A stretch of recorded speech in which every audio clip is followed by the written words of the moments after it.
법정 신유진 변호사와 함께합니다. 어서 오세요. 네, 안녕하세요. 예, 여자친구를 성폭행을 하고 음주운전을 하다가 사고를 낸 학생이 있습니다. 네.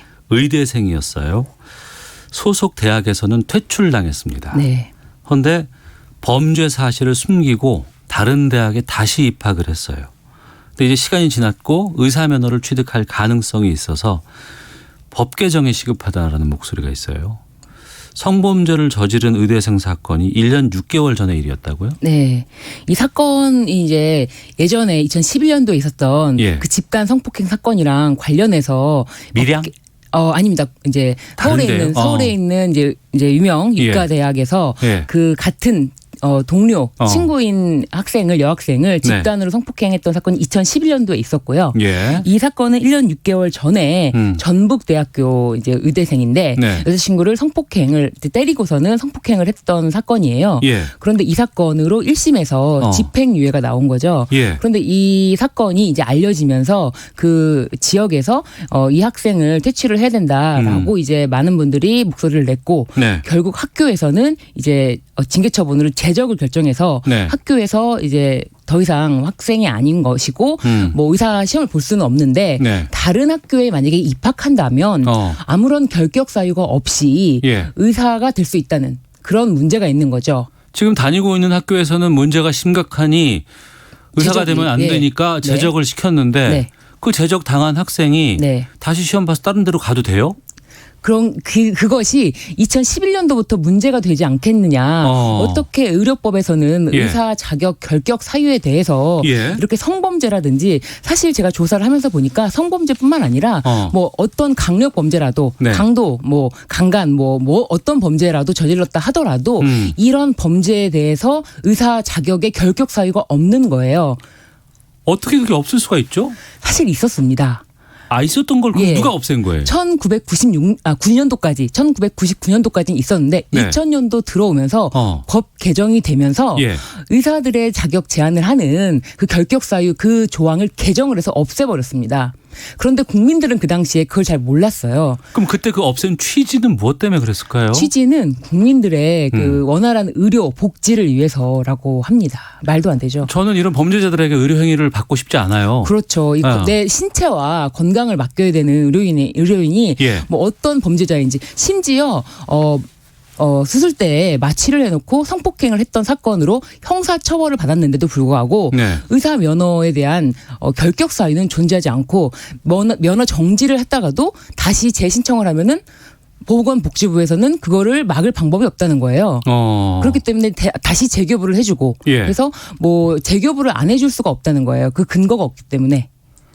이게 왜 지금까지 이렇게 아무도 모르게 방치가 됐을까라는 깜짝 놀라는 상황인데. 네, 그래서 진짜 작년 1년 전만 해도 예. 이제 그 2011년도에 이제 서울에 있는 모 유명 대학에 있는 학생이 사실 다시 수능을 봐서 네. 다시 의과대학에 합격해서 다시 의사가 되는 시험을 앞두고 있었을 때 법 개정을 해야 된다. 성범죄를 저지른 성범죄뿐만 아니라 강력 범죄를 저지른 사람이 의사가 되는 자격을 결격 사유를 넣어야 된다라는 법 개정을 요구하는 목소리가 있었는데 20대 국회에서 일을 하지 않았습니다.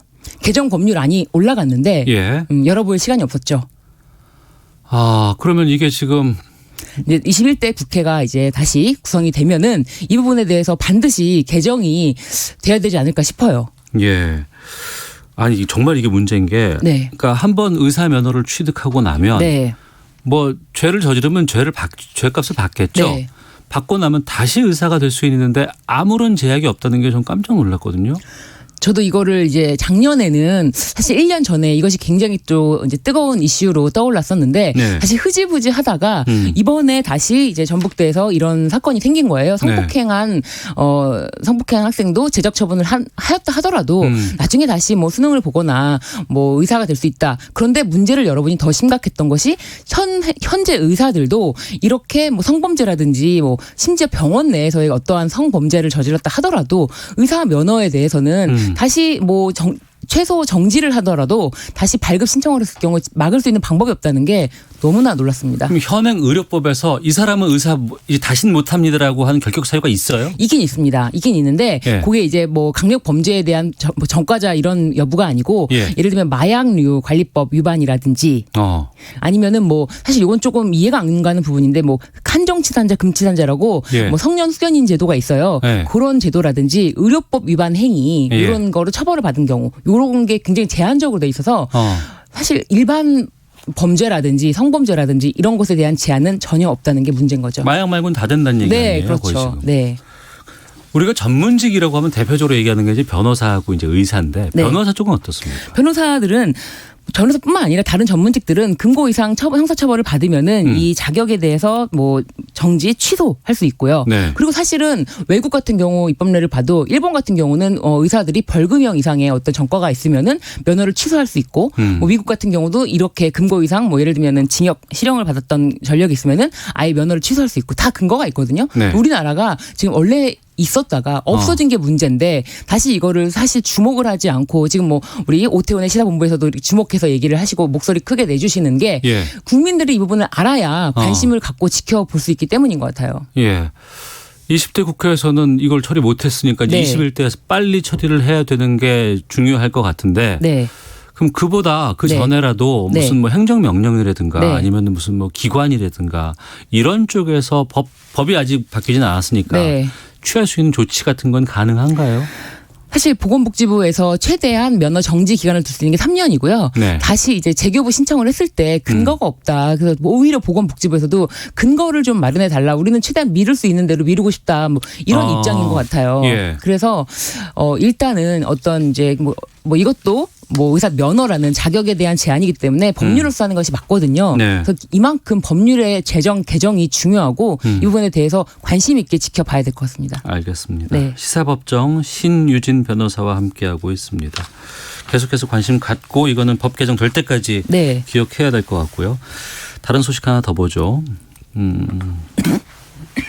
예, 기침하셔도 괜찮습니다. 예, 갑자기 나오셨으니까.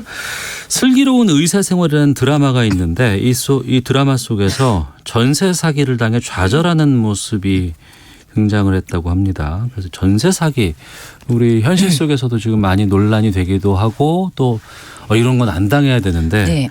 최근 들어서 종종 이런 보도가 나오고 있어서 이것도 좀 짚어보겠습니다. 우리가 전세 사기를 막기 위해서는 공인중개사와 거래를 하게 되잖아요. 네네. 부동산 업자와 이제 계약도 다 사인을 하고 하게 되는데, 그런데 이 공인중개사가 집주인이면 더 믿고 거래할 수 있지 않을까 싶었는데 또 그렇지도 않다고 하는데 이게 무슨 내용이에요? 이게? 네. 이 공인중개사라는 거는 계약을 중개하는 사람이에요. 네. 그래서 매도인과 매수인을 중개해서 소개해주는 사람이기 때문에 그렇죠. 그 누구의 이익도 뭐 한쪽 편에 서지 않는다라는 그런 신뢰가 있는 거잖아요. 그래서 양쪽한테 다 돈 받잖아요. 네. 예. 양쪽한테 다 돈을 받습니다. 예. 그런데 본인이 직접 계약의 일방 당사자가 되면은 예. 누구의 이익을 대변하겠습니까? 본인의 이익을 대변하지 않겠습니까? 예. 그래서 이 공인중개사 법에 본인의 계약 당사자가 직접 되는 경우에는 형사처벌 조항이 있습니다.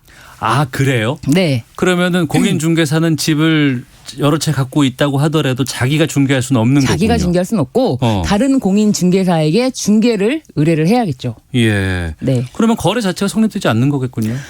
사실은 그렇진 않습니다. 형사처벌은 되는데 그 계약 자체가 사법상 계약 자체가 무효되는 건 아니고 네. 계약 자체는 유효입니다. 그래서 계약의 효력이 부여되는 건 아니지만 공인중개사는 그만큼 형사처벌 대상이 될 수 있으니까 계약을 회피해라 스스로 그런 이제 법 규정인 거죠. 이 부분이 문제가 된 적은 지금까지 있었나요? 이 부분이 문제가 실제로 되고 있기 때문에 사실은 공인중개사 자격을 갖고 계신 분들은 이거는 굉장히 잘 알고 계세요. 하지 말아야 되는 거 아니에요? 그러니까. 하지 말아야 되는 걸 알고 있는데 네. 그 이제 본인이 가장 그 시세를 잘 알잖아요. 어떤 예. 것이 부동산이 오르겠다 떨어지겠다 전문가겠죠. 잘 알잖아요. 예. 그러니까 떨어지겠다 싶으면 자기 걸 제일 먼저 팔고 싶고 모르겠다 싶으면 자기가 먼저 그걸 사고 싶은 거예요. 예. 공인중개사가. 그러면 공인중개사끼리 짬짬이랄 수도 있지 않을까 이런 걱정이 드는데요. 그러니까요. 그래서 그런 것들이 이제 걸릴 경우에는 형사처벌. 그러니까 아예 계약의 효력 유보를 따지는 거는 의미가 없는 거예요. 왜냐하면 네. 돈으로 좀 뭐 이렇게 하면 되니까. 근데 이건 아예 형사처벌이 되고 그렇기 때문에 이 부분에 대해서는 어떻게 보면은 편법적으로 네. 다른 사람 이름으로 한다든지 그런 방법까지 있는 거예요. 예. 근데 참 이것도 이것이지만 문제가 공인중개사가 계약의 일방 당사자라고 하더라도 예를 들면 아까 말씀하신 것처럼 아무런 문제가 없다면 그 후에 사법상의 그 계약 효력은 그냥 그대로 인정되면 좋은데 이 깡통 전세라든지 요즘 그거 되게 심각해요. 네, 그게 너무나 심각합니다 지금. 그래서 그런 부분이 문제가 있어서 이 깡통 전세 피하는 법 이게 진짜 요즘에 화두인 것 같아요. 그거 좀 알려주세요. 사실 이거는 예.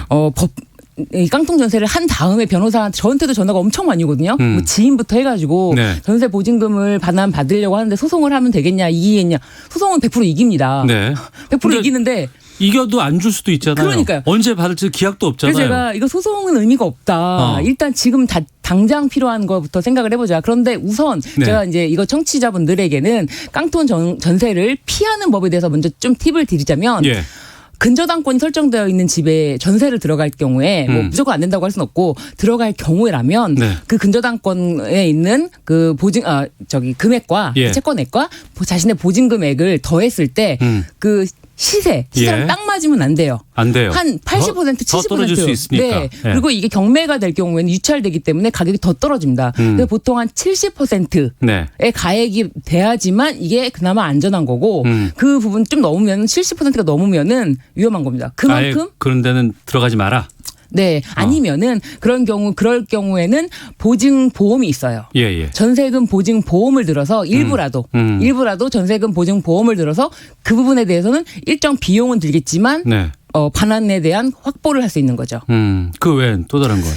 그리고 사실은 이제 만약에 진짜로 예. 이제 이미 문제가 됐다라고 하면은 예. 그때는 뭐 사실 전세를 드시는 분들이 왜 그러냐면 돈보다도 또 이사를 하시고 싶어 하셔서 예. 내가 이 지역에 뭐 계속 살 게 아니라서 전세를 든 건데 이사를 하고 싶어 하세요. 근데 이 보증금을 못 받으면 못 나가잖아요. 그럼 다른 데로 옮길 수도 없잖아요. 그래서 임차권 등기 명령이라는 게 있어요. 예. 그래서 내가 이제 지금 보증금을 못 받아서 못 나가는 건데 이게 못 나가는 것이 그냥 단순한 나의 이전이 아니다. 여기는 내 권리가 있다라는 거를 만들어 놓는 게 임차권 등기 명령이고요. 예. 이런 거를 통해서 이제 이사를 나가실 수가 있는데 일단은 또 한 가지 이제 주의하실 점은 전세로 들어가실 때 전입신고를 하시고 네. 계약 잔금 치르는 날까지도 네. 등기부를 다시 한번 확인해 보시고 그리고 바로 계약서에 확정일자까지 받으셔야 된다는 거예요. 예. 동사무소에서 해줍니다. 예. 앞서 말씀해 주신 그 임차권 등기 명령은 어디서 받을 수 있는 거예요? 이거는 법원을 통해서 할 수 있습니다. 법원 직접 가야 돼요? 네, 온라인으로는 안 되나요? 네네. 이거는 조금 간단하진 않아요. 이걸 내 이제 보증금이 못 받은 것에 대한 소명도 해야 되고요. 이 등기 절차는 아주 간단하진 않지만 네. 일단 이거는 최악의 상황까지 갔을 때 정말 못 받을 경우에 갔을 때고 거의 임차권 등기 명령을 할 때쯤이면은 이미 이제 경매 시작된 상황인 거죠. 부동산 특집도 한번 해봐야 될 것 같아요. 네네. 귀에 쏙쏙 들어오네요. 알겠습니다. 신유진 변호사와 함께했습니다. 고맙습니다. 네, 감사합니다. 8425님, 우리나라 의사협회 그야말로 처절한 이익 집단입니다. 그 입김이 어느 단체보다 막강하다지요. 7267님은 회계사입니다. 회계사는 금고이사 형 받으면 자격 취소됩니다. 의사 역시 같은 기준 적용받아야 합니다. 의견도 보내주셨습니다. 자, 오태훈의 시사본부 내일 뵙겠습니다. 안녕히 계십시오.